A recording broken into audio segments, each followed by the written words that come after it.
Welcome to our channel.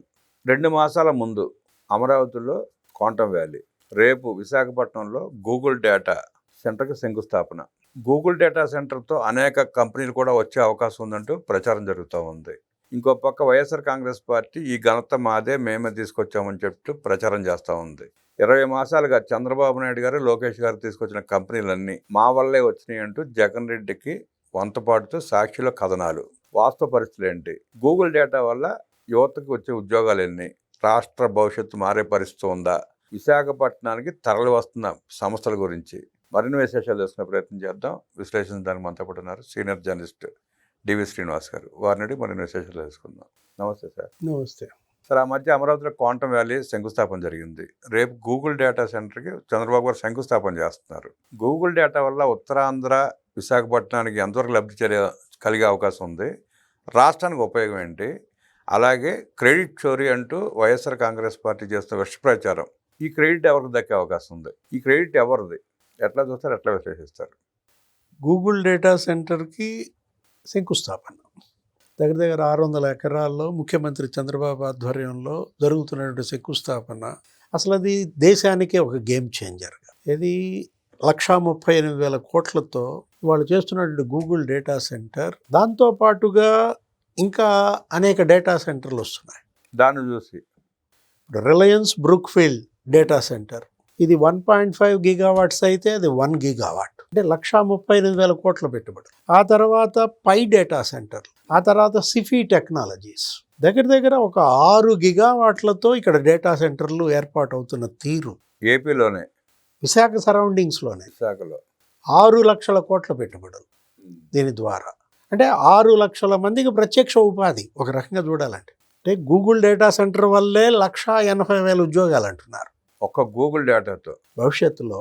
అంటే Google data centre వల్ల అది రేపు 2028 కల్లా అది కంప్లీట్ చేయాలని, అందుబాటులోకి తేవాలని ఒక టార్గెట్ పెట్టుకున్న దీంట్లో కన్స్ట్రక్షన్లోనే అటు సివిల్ నిర్మాణంలో కావచ్చు, ఈ జరుగుతున్నటువంటి ఆ కేబుల్ నెట్వర్కుల్లో కావచ్చు, అటు సిమెంటు, స్టీలు, ఈ పనుల్లో 60,000 మందికి ఉపాధి కలుగుద్దని ఈ 2 ఇయర్స్లోనే. ఈ విధంగా అక్కడ ఉత్తరాంధ్ర, గతంలో దానికి ఏమిటి వలసాంధ్ర అనేవాళ్ళు. అవును, అక్కడ ప్రజలు శ్రీకాకుళం, విజయనగరం ఉపాధి నిమిత్తం ఇతర ప్రాంతాలకు వలస పోవటం, మత్స్యకారులు వీళ్ళందరూ ఎక్కడ పోయినా, అటు ముంబై ఫిషర్మెన్ అంతా వీళ్ళే ఉన్నటువంటి పరిస్థితుల్లో ఇప్పుడు విశాఖకి ఇక వలసలు ప్రారంభం. అంటే రివర్స్ అయింది.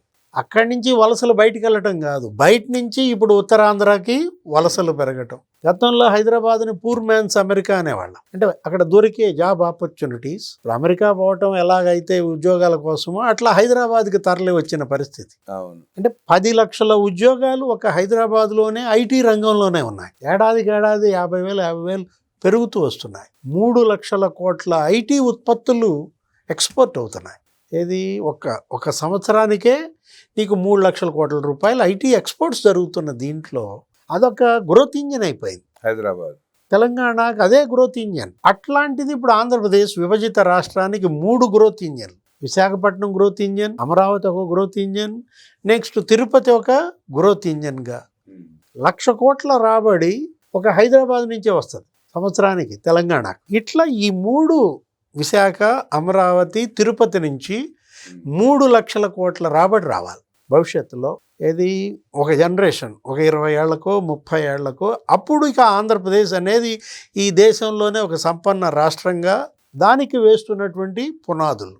ఉత్తరాంధ్ర మొన్న మనం చూసాం, ఆర్సిలార్ స్టీల్ మెటల్ కంపెనీకి శంకుస్థాపన. ఏంటి దగ్గర మరి అది ఒక 1,60,000 కోట్ల పెట్టుబడి మ్యానుఫ్యాక్చరింగ్ సెక్టార్లో. వీళ్ళు ఏమని ప్రచారం చేస్తారు? విశాఖ స్టీల్ మూసేస్తున్నారు, ఆర్సిలార్ మెటల్ పెట్టారంటారు. మళ్ళీ మేమే తీసుకొచ్చాం, పునాది మాది అని అంటారు వాళ్ళు. నేను పోయి అక్కడ దావోస్లో కలిశానంటాడు.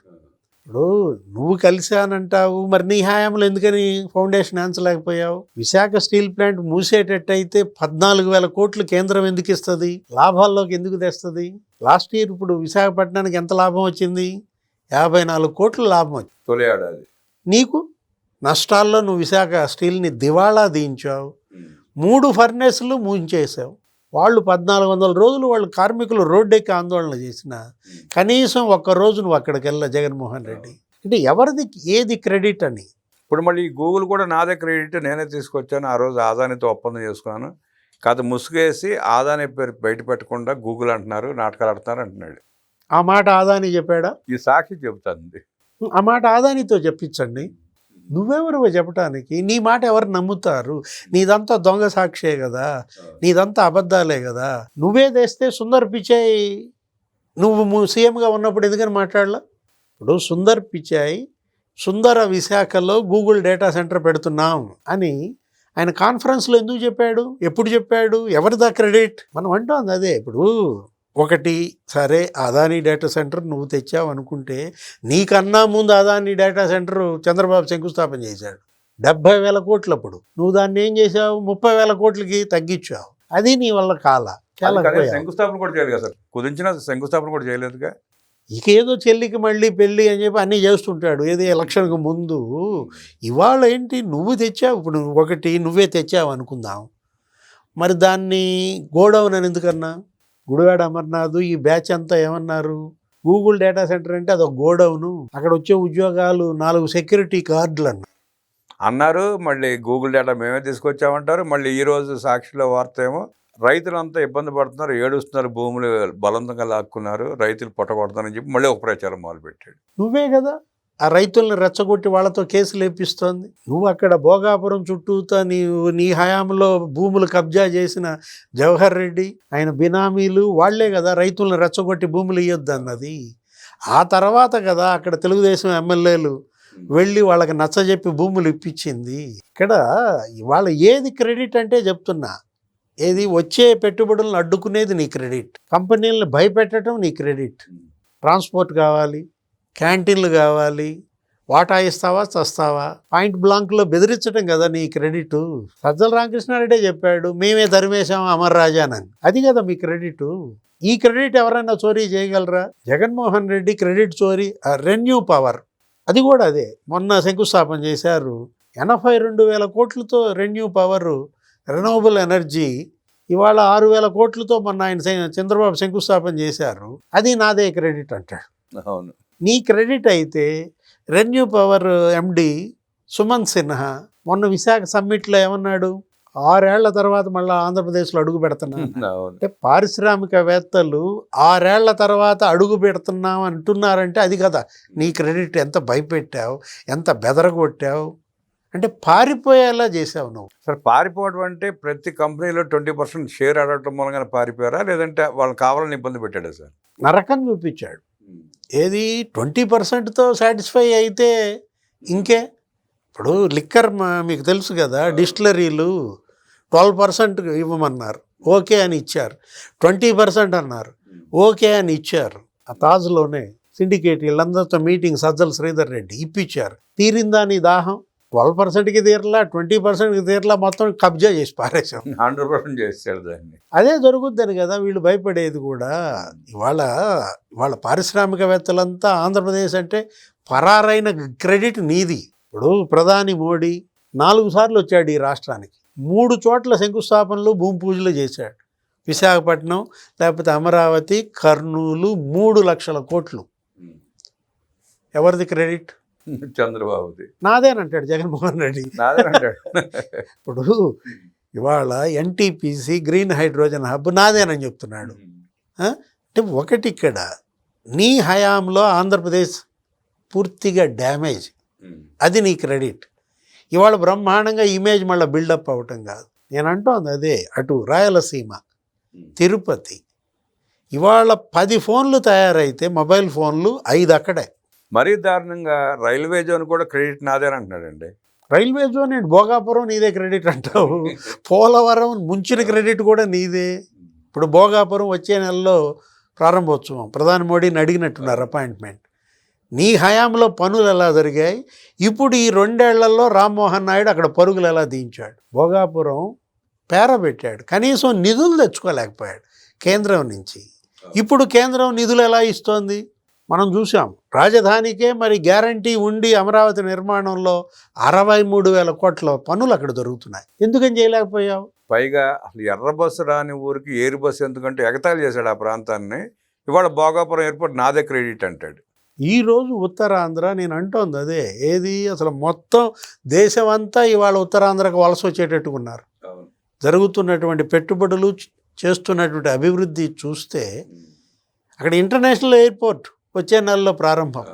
అటు మ్యానుఫ్యాక్చరింగ్ సెక్టార్, ఇటు డేటా, అటు సాఫ్ట్వేర్, మొత్తం అన్ని రంగాలు అక్కడ ఏ విధంగా కేంద్రీకృతం అవుతున్నాయి. హార్డ్వేర్, సాఫ్ట్వేర్, ఏఐ, తర్వాత సెమీ కండక్టర్ ప్లాంట్ కూడా పెడుతున్నారు ఎక్కడ, విశాఖపట్నంలో. ఇప్పుడు మనకి ఇక్కడ ఏంటంటే 3 గ్రోత్ ఇంజన్లు తయారవ్వాలి. ఆంధ్రప్రదేశ్లో 3 నగరాలు హైదరాబాద్ స్థాయికి ఎదగాలి. 3 లక్షల కోట్ల ఆదాయం అటు విశాఖ నుంచి, అమరావతి నుంచి, తిరుపతి నుంచి ఆంధ్రప్రదేశ్ ప్రభుత్వానికి రావాలంటూ ఒక పెద్ద టార్గెట్ పెట్టుకున్నారు. అది ఇవాళ అచీవ్ అవుతున్నటువంటి విధానం. మనం చెప్పాము ఏది, సెమీ కండక్టర్స్ హబ్గా రాయలసీమ, ఏరోస్పేస్ హబ్గా, డ్రోన్ సిటీగా కర్నూలు, అటు ప్రకాశం జిల్లా, ఇటు నెల్లూరు జిల్లా, అటు west Godavari, east Godavari aqua హబ్గా అక్కడ చేస్తున్నటువంటి విధానం. మొత్తం అన్ని జిల్లాలలో ఎలా పారిశ్రామికీకరణ సాగుతోంది, ఏ విధంగా ఇన్ఫ్రాస్ట్రక్చర్ డెవలప్ చేస్తున్నారు. నువ్వేం చేశావు? నువ్వు డెవలప్ చేయకపోగా ధ్వంసం చేశావు, నాశనం చేశారు. ఇప్పుడు ఒక పరిశ్రమ రావాలంటే, ఒక కంపెనీ పెట్టాలంటే ఇన్ఫ్రాస్ట్రక్చర్ ఉండాలి, మంచి రోడ్లు ఉండాలి, రైల్ కనెక్టివిటీ ఉండాలి, ఎయిర్ కనెక్టివిటీ ఉండాలి. నువ్వేం చేశావు? నువ్వు రోడ్లు తవ్వేశావు. అరే గుంతలు పూడ్చిన దిక్కు కూడా లేకపోతే పరిశ్రమలు ఏమొస్తాయి, కంపెనీలు ఏం పెడతారు? సరే, ఉత్తరాంధ్ర వాసులు ఇతర రాష్ట్రాల్లో సుమారుగా చాలామంది ఉన్నారు, 1000 కుటుంబాలు ఉన్నాయి. ఇటీవల 10,000 కుటుంబాలు ఉత్తరాంధ్ర రిటర్న్ వచ్చినాయంట. ఇప్పుడు రివర్స్ అయింది. ఇంతకు ముందేమో శ్రీకాకుళం, విజయనగరం, విశాఖ నుంచి దేశంలో ఇతర ప్రాంతాలకు వలసపోయేవాళ్ళు, దేశాలు వెళ్ళారు, ఇతర రాష్ట్రాలకు వెళ్ళారు. గుజరాత్లో ఫిషర్మెన్ అంతా ఇక్కడే వాళ్ళే. ఇప్పుడు వాళ్ళందరూ ఇవాళ మళ్ళీ తిరిగి వస్తున్నారు. అంటే ఇతర ప్రాంతాల నుంచి ఇప్పుడు ఇక ఉత్తరాంధ్రకి వలసలు పెరిగాయి. అది కదా అభివృద్ధి. ఎందుకు వెళ్ళారు వాళ్ళు? ఇక్కడ పని లేక అక్కడికి వెళ్ళారు. ఇప్పుడు స్థానికంగానే పని దొరుకుతున్నప్పుడు స్వస్థలంలో ఉంటారు చక్కగా. ఇప్పుడు శ్రీకాకుళం వాడు విశాఖ వచ్చి పని చేసుకుంటాడు, విజయనగరం వాడు విశాఖ వచ్చి పని చేసుకుంటాడు. ఇక హైదరాబాద్ వెళ్ళాల్సిన పని కూడా వీళ్ళకి లేని పరిస్థితుల్లో ఇవాళ పూర్ మ్యాన్స్ అమెరికా హైదరాబాద్ కాదు, విశాఖ. ఇవాళ ఏంటి, కాలిఫోర్నియా ఆఫ్ ఆసియా అంటున్నారు, Visakhapatnam. California of eastern Coast అంటున్నారు. అంటే అక్కడ ఏది అమెరికాలో ఎట్లయితే కాలిఫోర్నియా, అక్కడ ఏ విధంగా అయితే మరి సంపద సృష్టి సాగిందో, ఎట్లా డెవలప్ అయిందో, అట్లా ఇవాళ విశాఖపట్నం ఆంధ్రప్రదేశ్కి ఒక గ్రోత్ ఇంజన్గా మారడం కాదు, ఒక గేమ్ చేంజర్ అవుతున్నటువంటి పరిస్థితి. గూగుల్ డేటా సెంటర్ గేమ్ చేంజర్గా మారబోతోంది అంటూ విశ్లేషించిన డివిఎస్ గారికి ధన్యవాదాలు తెలియజేస్తూ నమస్కారం.